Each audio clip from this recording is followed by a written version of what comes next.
Hello, welcome back to our channel, where we talk about fitness and health.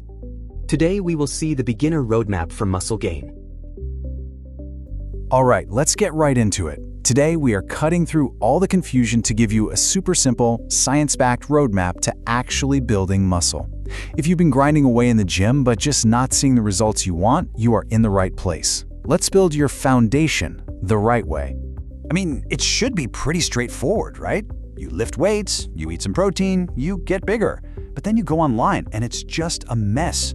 One trainer is screaming, lift heavy for low reps, while another one swears by lightweight and high reps. You see influencers battling it out over full body workouts versus bro splits. It's just this constant flood of conflicting advice, and honestly, it leaves most people feeling totally confused and stuck. But what if I told you that all that noise, all that debate, it's mostly just details? The actual biological process of building muscle really boils down to 5 fundamental non-negotiable rules. If you can master these 5 principles, everything else is just noise. You can tune it all out and finally start seeing real, tangible results that you can actually be proud of.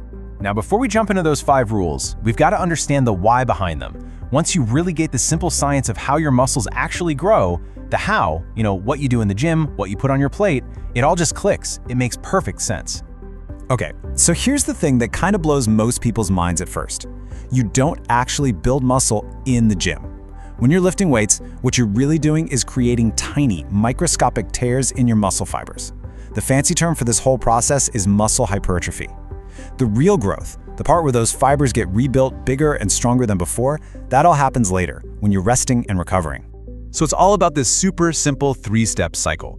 First, you train. That creates the stimulus, the damage. Second, you rest and eat right to give your body the fuel it needs for the repair job. And third, your body adapts by rebuilding those muscles bigger and stronger, which leads to growth over time. It's just a constant loop. Damage, repair, grow. Damage, repair, grow. So what kicks this whole cycle off? Well, it's basically 3 main triggers. The big one, the most important one, is mechanical tension. That's just the force from lifting heavy stuff.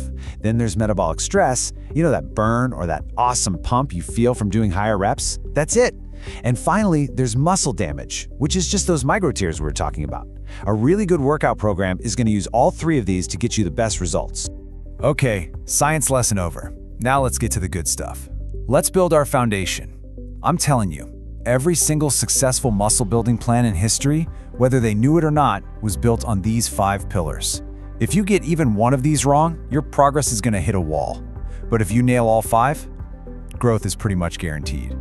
Pillar number 1 is the absolute king, progressive overload. It's a simple idea. You have to continuously ask your muscles to do more than they're used to. That's it.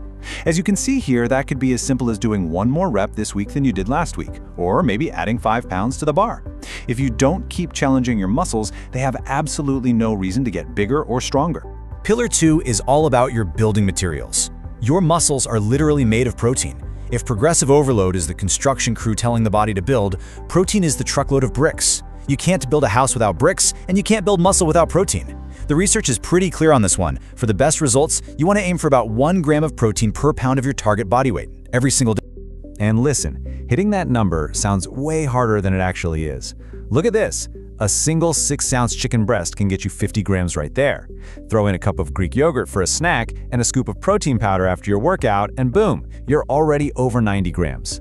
It's not about eating constantly. It's just about being smart and choosing foods that are packed with protein. All right, pillar 3 is the energy for the construction site. Building new muscle tissue is hard work for your body, and it requires energy in the form of calories. This means you have to eat slightly more calories than your body burns each day. We call this a caloric surplus. Now, we are not talking about a crazy, dirty bulk where you just eat junk food. A small, controlled surplus, maybe 200 to 300 extra calories a day, is the sweet spot for building muscle while keeping fat gain to a minimum. So, pillar 4 is where we put it all together. This is your actual plan, your training program. This is how you create that all-important stimulus for growth. The goal should be to get in the gym 3 to 5 times a week and try to hit each major muscle group about twice a week.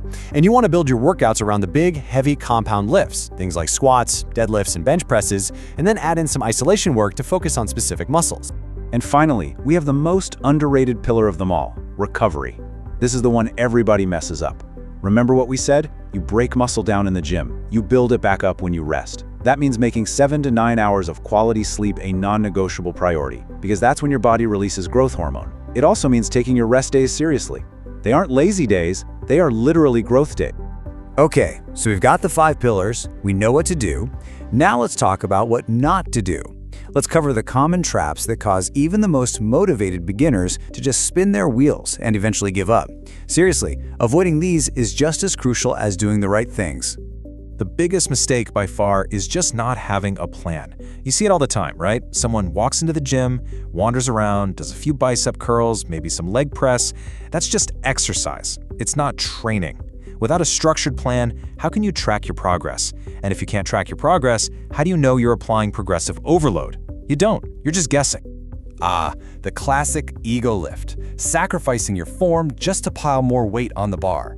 This is the fastest way to get 2 things. 1, a nasty injury. And 2, less muscle growth. That's right. When your form is bad, you're often taking the tension off the muscle you're trying to work. The solution is always to use a weight that you can control perfectly through the entire range of motion. Oh man, this one is huge. This is probably the #1 reason why people who train their tails off in the gym see 0 results. They train like an absolute beast, but they eat like a bird. You simply cannot build something from nothing.